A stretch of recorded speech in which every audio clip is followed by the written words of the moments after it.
No alto de um ateliê em Copacabana, um pintor de mãos manchadas de tinta olhava em silêncio para a mulher sentada diante dele. Ela vestia seda, mas seus olhos carregavam uma tristeza antiga.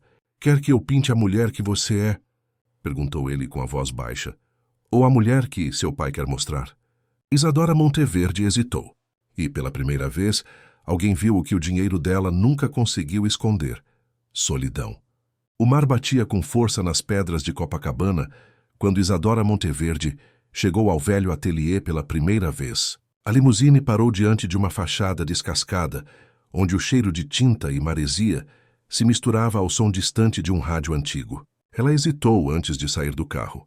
Não entendia por que o pai insistira que aquele pintor, um homem desconhecido, de um bairro esquecido, seria o responsável pelo retrato oficial da família.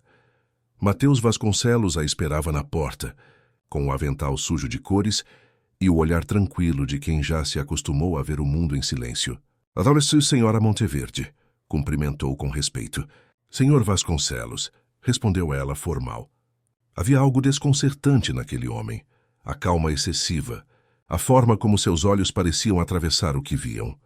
O ateliê era pequeno, iluminado por uma janela alta que deixava entrar o brilho dourado do fim de tarde. Sobre as paredes, dezenas de telas mostravam rostos anônimos. Crianças, mulheres, operários, gente comum. Nenhum deles parecia sorrir, mas todos pareciam vivos. Isadora, acostumada a retratos frios de revistas e campanhas, sentiu um arrepio. Mateus posicionou a cadeira, ajustou a luz e disse apenas: "Pode sentar."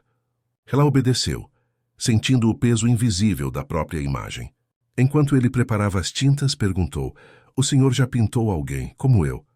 Mateus olhou para ela e respondeu sem ironia: "Ainda não decidi o que é como você." O som do pincel riscando a tela encheu o ar. Durante longos minutos ninguém falou. O tempo parecia dilatar-se no espaço entre um olhar e outro. Isadora desviava o rosto, mas o pintor seguia firme, atento, como se procurasse algo por trás da expressão controlada dela. Em certo momento, ele parou e disse: "Posso fazer uma pergunta?" "Claro. Quer que eu pinte a mulher que você é, ou a mulher que seu pai quer mostrar?" A pergunta caiu como uma pedra na água. O silêncio se tornou pesado. Isadora abaixou o olhar. "Há diferença?" murmurou. "Ah, respondeu ele. "Uma vive!" A outra posa. Ela não soube o que responder. Ninguém jamais a tinha confrontado assim. Na mansão Monteverde, todos falavam com cuidado. Funcionários, amigos, até o noivo escolhido por conveniência. Mas ali, diante de um estranho coberto de tinta, ela se sentia despida. Não do luxo, mas das máscaras. As sessões seguintes tornaram-se o único momento em que Isadora podia respirar.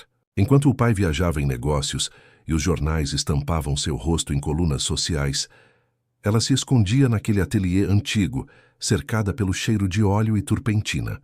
Mateus quase não falava. Apenas observava, mas seu silêncio dizia mais que 1000 conversas. Certa tarde, uma tempestade se aproximava do mar, e a luz do céu mudou. Ele pediu que ela mantivesse o olhar voltado para a janela. "Assim", disse, ajustando o cavalete, "quero pintar a luz antes que ela desapareça." E ela, sem entender, perguntou: "Por que essa luz é tão importante?" Mateus sorriu sem olhar para ela. "Porque é a única que não volta igual 2 vezes." Aquela frase ficou ecoando dentro dela.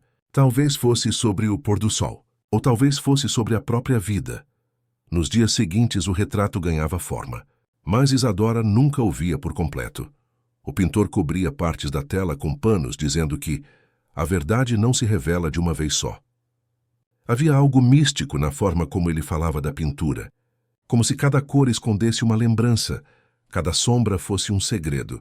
Um dia, enquanto ele saiu para atender o telefone, Isadora caminhou pelo ateliê e parou diante de uma tela virada para a parede. Curiosa, virou-a devagar. O que viu fez seu coração parar. Um esboço antigo de uma menina sentada na escadaria de uma mansão, a sua mansão, com o olhar perdido no vazio. Era ela, pequena, de tranças, com um laço azul no cabelo. "Onde conseguiu isso?" perguntou assustada quando ele voltou. Mateus parou surpreso, mas não negou. "Eu pintei", respondeu. Há muitos anos ela franziu o senho. "Isso é impossível. Eu nem o conhecia." O pintor pousou o pincel e respirou fundo. Eu morava naquela casa antes de vocês comprarem. O quê? Meu pai era o jardineiro da propriedade. Até o dia em que fomos mandados embora. O silêncio caiu como chuva pesada. Isadora sentiu o chão mover-se sob seus pés. A lembrança de um garoto de olhos escuros, brincando perto das roseiras, lhe veio à mente. Uma imagem distante, enterrada sob anos de luxo e esquecimento. Ela nunca soube o que acontecera àquela família. E agora, o menino estava ali, diante dela, pintando o retrato que o destino atrasara 20 anos para completar. Do lado de fora, a tempestade finalmente desabou. O som da chuva batendo no telhado misturava-se ao cheiro da tinta fresca. Mateus voltou à tela e disse, quase num sussurro, às vezes Deus nos faz pintar de novo o que destruímos. Ela o observou em silêncio, sem saber se aquelas palavras eram sobre a arte ou sobre eles dois. Os dias seguintes foram de um silêncio quase sagrado no ateliê. Mateus pintava e Isadora, cada vez mais, deixava que aquele espaço antigo se tornasse um refúgio, o único lugar onde ela podia ser apenas uma mulher, não uma herdeira. Não havia câmeras, nem empregados, nem compromissos. Havia apenas o som das ondas, o cheiro da tinta e o compasso suave da respiração entre uma pincelada e outra. Ela observava o modo como Mateus misturava as cores. Nunca olhava para a paleta, apenas para a luz, como se pintasse com o que sentia, não com o que via. Certa vez perguntou, por que você não usa fotografia? Seria mais fácil. Ele respondeu, a fotografia mostra o que está na frente. A pintura revela o que está por trás. As palavras dele a tocaram de um jeito que ela não esperava. Desde pequena, Isadora aprendera a posar. Para retratos, para entrevistas, para o olhar do pai. Mas ninguém jamais tentara enxergar o que havia atrás. Uma tarde, enquanto ele ajustava a tela, ela olhou ao redor. As paredes do ateliê estavam cobertas por retratos inacabados. Rostos de pessoas comuns, com traços interrompidos, olhares sem fundo. Por que nunca termina nenhum deles? Fera que te indocito, Masses perguntou. Mateus respondeu sem tirar os olhos do pincel. Porque as pessoas mudam. Quando a verdade muda, a pintura morre. Ela ficou em silêncio. E entendeu pela primeira vez o que significava viver cercada por quadros perfeitos, mas vazios. Na semana seguinte, o tempo virou em Copacabana. Choveu durante dias, e o ateliê ganhou um cheiro úmido de madeira antiga. Mateus acendia velas, e a luz tremeluzente criava sombras vivas nas paredes. O retrato de Isadora já ganhava contornos delicados. Os olhos, o pescoço, uma mecha solta de cabelo. Mas o olhar ainda estava coberto por um pano. Certa noite, o som da chuva era tão intenso que Isadora decidiu ficar. Sentou-se num canto, enrolada num chale, observando Mateus limpar os pincéis. Você sempre foi pintor? Fera que te indocito, Masses perguntou. Ele riu baixo. Nem sempre. Já fui jardineiro, mecânico, vendedor de rua. Oh, sei por que escolheu pintar. Porque é a única forma de falar sem mentir. O silêncio se instalou de novo. Ela percebeu que nunca ouvira ninguém falar com tanta sinceridade. Nem os amigos, nem o noivo, nem o próprio pai. Ali, entre paredes descascadas e o som do mar, a verdade parecia simples. Depois de um tempo, Mateus abriu uma caixa de madeira e tirou de dentro um pequeno retrato antigo, coberto de poeira. Lembra desta escada? Perguntou, mostrando o esboço da menina com o laço azul. Isadora assentiu, o coração apertado. Eu me lembro, vagamente. Foi ali que nos vimos pela primeira vez. Eu tinha 10 anos e você talvez 8. Eu não sabia, murmurou. Meu pai nunca falou de vocês. Mateus sorriu sem rancor. Ele não precisava. O silêncio dele já dizia tudo. Ela abaixou o olhar. Ele não é um homem mau, só... Esqueceu como é ser humano. Todos esquecem quando o ouro fala mais alto. Isadora ficou parada, encarando as próprias mãos. Pela primeira vez, sentiu vergonha do sobrenome que carregava. Nos dias seguintes, a relação deles mudou. Não havia romance, ainda não. Mas algo invisível começava a crescer entre as conversas e os silêncios. Mateus, mesmo sem perceber, pintava com mais delicadeza. Isadora, por sua vez, deixava escapar pequenos sorrisos, gestos espontâneos que jamais mostrava em público. Uma manhã, o pai dela, Rogério Monteverde, apareceu sem aviso no ateliê. Entrou com passos firmes, acompanhado de 2 seguranças. O ar pareceu se partir ao meio. Mateus largou o pincel. Isadora se levantou, surpresa. Pai, o que faz aqui? Vim ver o progresso do retrato que está me custando uma fortuna, respondeu ele, olhando ao redor com desdém. O olhar de Rogério parou sobre Mateus e um lampejo de reconhecimento cruzou seus olhos. Eu conheço você, murmurou. Você é o filho do jardineiro, o que sumiu depois daquele acidente. Mateus permaneceu imóvel. Eu nunca sumi, senhor. Fui expulso. O silêncio que se seguiu era quase palpável. Isadora olhava de um para o outro confusa. Que acidente? Fera que te indocitou, Masses perguntou, mas ninguém respondeu. Rogério se aproximou da tela e levantou o pano que cobria o retrato. Por um instante ficou mudo. O quadro ainda não estava completo, mas os traços do rosto de Isadora revelavam algo que o pai nunca vira: fragilidade, tristeza e uma solidão quase dolorosa. Ele soltou uma risada curta, fria. Isso, disse sarcástico. Eu pago por beleza, não por miséria. Isadora ficou sem reação. Mateus o encarou com calma. A beleza está aí, senhor. Só não está à venda. O velho empresário virou-se furioso. Termine isso logo, ou encontrará outro trabalho para fazer, disse e saiu batendo a porta. A chuva recomeçou lá fora. O som das gotas no telhado parecia acompanhar o coração acelerado de Isadora. Ela se sentou tremendo levemente. Meu pai! O acidente... Do que ele estava falando? Mateus suspirou. É uma história antiga. E como toda história antiga, começa com uma mentira.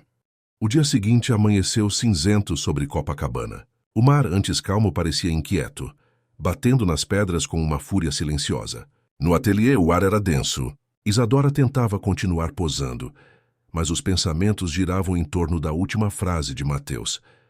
Toda história antiga começa com uma mentira. Ele não dissera mais nada depois disso. Pintava em silêncio, o rosto tenso, os olhos fixos na tela. Ela sentia que, a cada pincelada, ele enterrava um pedaço da própria dor. Quando a sessão terminou, Isadora não suportou mais. Quero saber a verdade, Mateus, disse levantando-se. O que aconteceu? O que meu pai fez? O pintor pousou o pincel e ficou um momento calado. Limpou as mãos no pano, respirou fundo e respondeu. Você era criança.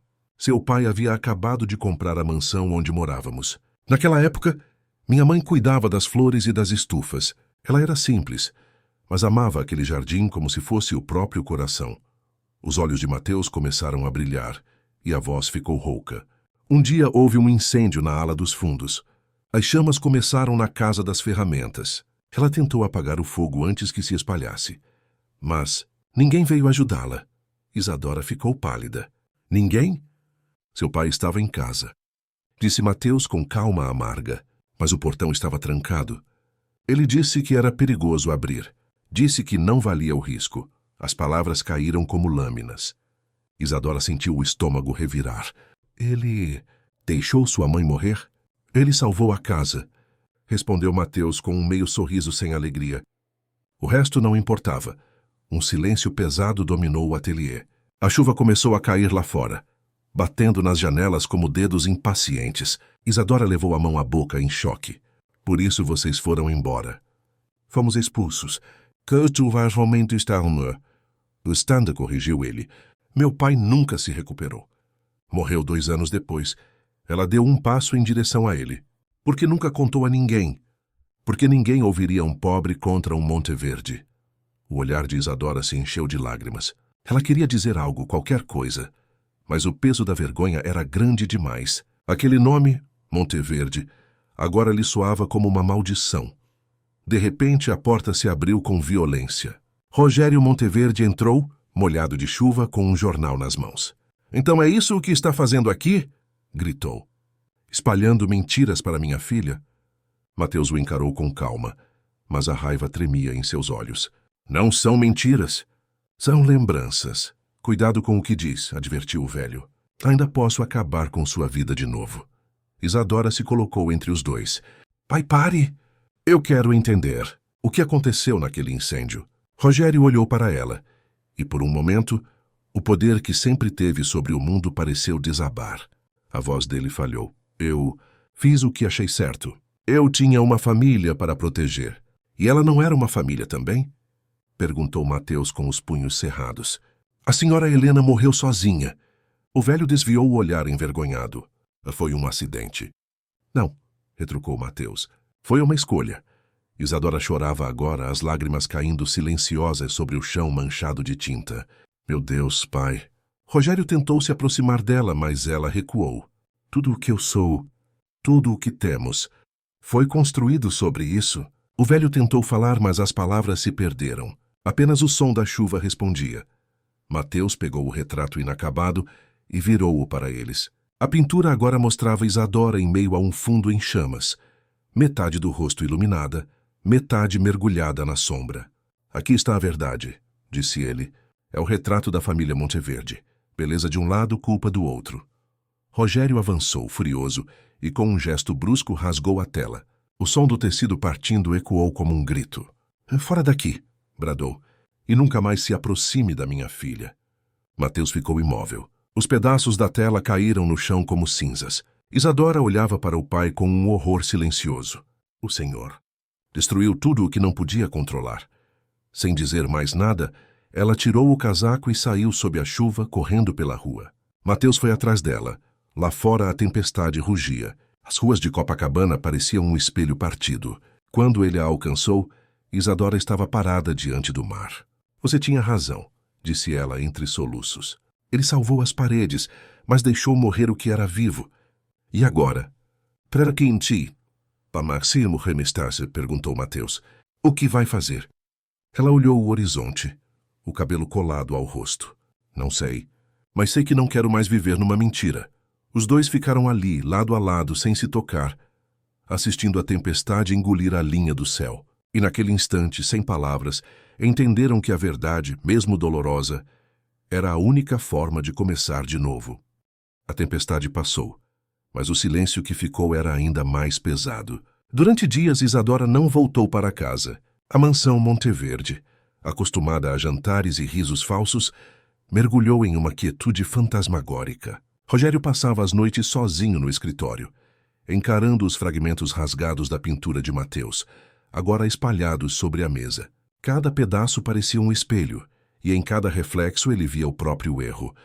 No quarto escuro, o velho milionário murmurava o nome da mulher que um dia amara e perdera por causa da ambição. Helena, o que fizemos com nosso filho? Mas não havia resposta, apenas o som distante do mar. Enquanto isso, Mateus trabalhava em silêncio em seu ateliê. Pintava uma nova tela, diferente de tudo o que já havia feito. Não era o retrato de Isadora, nem o de Helena. Era o retrato da culpa. Mãos tentando segurar cinzas, olhos que pediam perdão, uma chama que não queimava, apenas lembrava. Isadora ia visitá-lo às vezes, sem dizer nada. Ela apenas observava. E ele sabia que, mesmo calada, ela também sangrava por dentro. Uma tarde, o telefone tocou. Era o mordomo da casa Monteverde. Senhor Vasconcelos. O patrão. Ele caiu. Um ataque. Mateus sentiu o coração gelar. Pegou o casaco e correu sob a chuva fina até o hospital. Quando chegou, encontrou Isadora na sala de espera, os olhos vermelhos de tanto chorar. Ele está vivo, disse ela entre soluços. Mas os médicos disseram que pode não resistir. Mateus se sentou ao lado dela.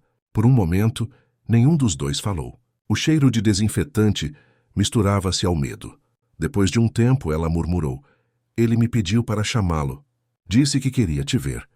Mateus hesitou. E você quer que eu vá? Quero, respondeu ela firme. Ele precisa ouvir o que nunca ouviu. A verdade e o perdão. Entraram juntos no quarto. Rogério estava pálido, ligado a fios e máquinas, mas os olhos, os mesmos olhos que um dia haviam olhado o mundo com arrogância, agora estavam cheios de arrependimento. Quando viu Mateus, tentou se sentar, mas o corpo não obedeceu. Você veio, sussurrou. Ela me pediu, respondeu o pintor. O silêncio entre eles parecia um abismo. Rogério respirou com dificuldade e disse: Passei a vida construindo paredes. Acreditei que o dinheiro podia me proteger de tudo, até de mim mesmo. Uma lágrima escorreu. Eu salvei a casa e perdi a alma. Mateus se aproximou ainda dividido entre raiva e compaixão. Minha mãe acreditava que o senhor era um bom homem. Eu não era. Pai interrompeu o velho com a voz fraca. Mas talvez ainda possa morrer tentando ser. Isadora apertou a mão do pai. Pai, eu não te odeio. Só quero que tudo acabe limpo. Rogério olhou para ela com um sorriso trêmulo. Você é melhor do que eu jamais fui. O monitor cardíaco apitou mais forte. Mateus segurou o ombro do velho, como quem segura um espelho prestes a cair. Não guarde mais nada, senhor. Diga o que precisa. Rogério fechou os olhos. Mateus. Tu disseste, murmurou. Eu mantive o portão trancado. Tive medo. Medo de perder o que era meu, mas ela... A voz falhou. Ela me olhou pela janela, antes do fogo levar tudo. As últimas palavras saíram em sussurro. A vergonha me queimou mais do que as chamas. O silêncio se instalou. Mateus sentiu algo desatar dentro dele. Não ódio, não alívio, apenas um cansaço antigo. Olhou para o velho e disse baixinho. Eu te perdoo. Não por você, mas por ela. Rogério chorou. E naquele choro havia algo de humano que o dinheiro nunca compraria. Nos dias que se seguiram, o velho resistiu. Aos poucos recuperava a fala e o movimento das mãos. Pediu para ver o jardim da mansão, aquele que abandonara desde o incêndio. E lá diante do portão de ferro, Mateus e Isadora o ajudaram a caminhar. O sol se punha, tingindo o céu de dourado. Rogério olhou as flores queimadas que haviam renascido. Nunca pensei que o jardim sobreviveria. As raízes são teimosas, respondeu Mateus. Elas perdoam mesmo quando o chão as maltrata. Rogério fechou os olhos, sentindo o vento no rosto. Então talvez ainda haja tempo de plantar algo novo. Isadora sorriu, segurando-lhe o braço. Sempre há tempo, pai. Sempre. E pela primeira vez em muitos anos o velho milionário Monteverde respirou sem peso. Não era mais o homem poderoso da cidade, nem o nome que inspirava medo. Era apenas um homem, falho, arrependido, vivo. Naquela noite, Mateus voltou ao ateliê e terminou a pintura, dessa vez sem sombras. O rosto de Isadora iluminava-se por uma luz suave, e atrás dela, entre flores brancas, uma figura feminina observava de longe. A mãe dele, Helena. No canto inferior da tela, ele escreveu apenas uma frase. Toda ferida que se pinta com verdade se transforma em flor. O tempo passou com a delicadeza de uma maré calma. As ondas voltaram a beijar as pedras de Copacabana, e o vento trazia o cheiro doce das flores recém-plantadas no jardim Monteverde. A mansão, antes símbolo de poder e distância, agora estava aberta ao público, transformada em Casa Helena, um espaço cultural e jardim de arte. Rogério Monteverde, de cabelos brancos e passos lentos, observava as crianças correndo entre as roseiras, e pela primeira vez sentia que o mundo não lhe devia mais nada. Mateus e Isadora trabalhavam lado a lado. Ela simples, vestida de linho e chapéu de palha, cuidava das plantas como a mãe dele fazia. Ele, com as mãos manchadas de tinta, pintava murais que contavam histórias de gente comum. Pescadores, costureiras, meninos do morro. A arte deixara de ser uma fuga. Tornara-se um modo de devolver ao mundo o que o mundo tirara deles. Certa manhã, Rogério pediu que todos se reunissem no salão principal. Lá, coberta por um pano branco, estava uma nova tela. Antes de eu partir, quero mostrar algo, disse com a voz trêmula, mas firme. Mateus e Isadora se entreolharam.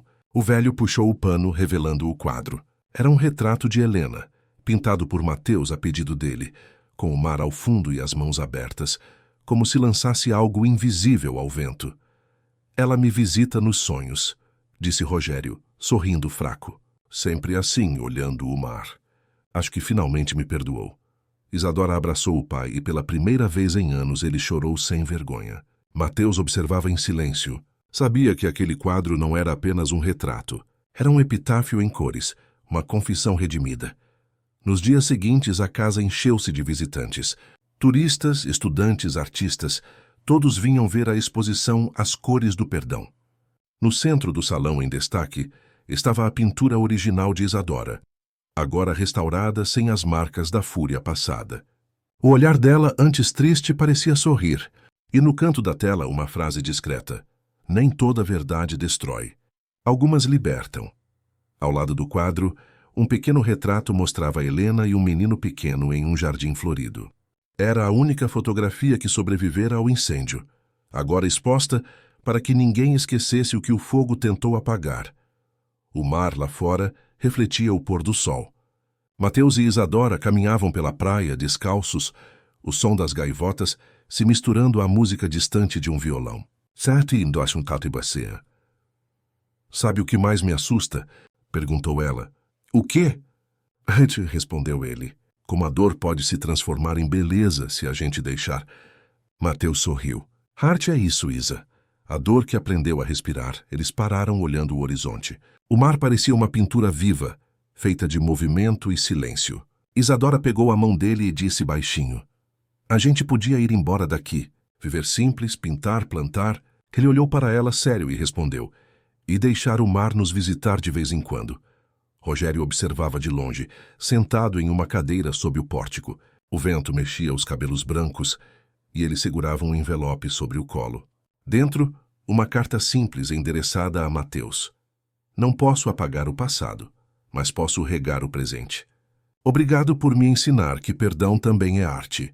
Rafa. Naquela noite o velho adormeceu diante do mar sereno. Quando o sol nasceu, Isadora o encontrou com um sorriso leve, a carta ainda nas mãos. Não havia tristeza, apenas paz. O corpo dele partira, mas o jardim e tudo o que ele aprendera tarde demais florescia. Semanas depois, a Casa Helena inaugurou uma nova pintura ao ar livre. Era um mural gigantesco com o título O Retrato do Mar, feito por Mateus e as crianças do bairro. Mostrava o oceano se abrindo em luz e, de dentro das ondas, rostos humanos emergindo. Alguns conhecidos, outros anônimos, todos olhando o horizonte. Abaixo, numa frase escrita em letras simples, a arte cura o que o tempo não consegue. Enquanto o público aplaudia, Isadora encostou a cabeça no ombro de Mateus. O vento trazia o cheiro salgado do mar e o perfume das rosas brancas. E naquele instante ela entendeu. Nem toda herança vem de ouro. Algumas vêm da coragem de recomeçar.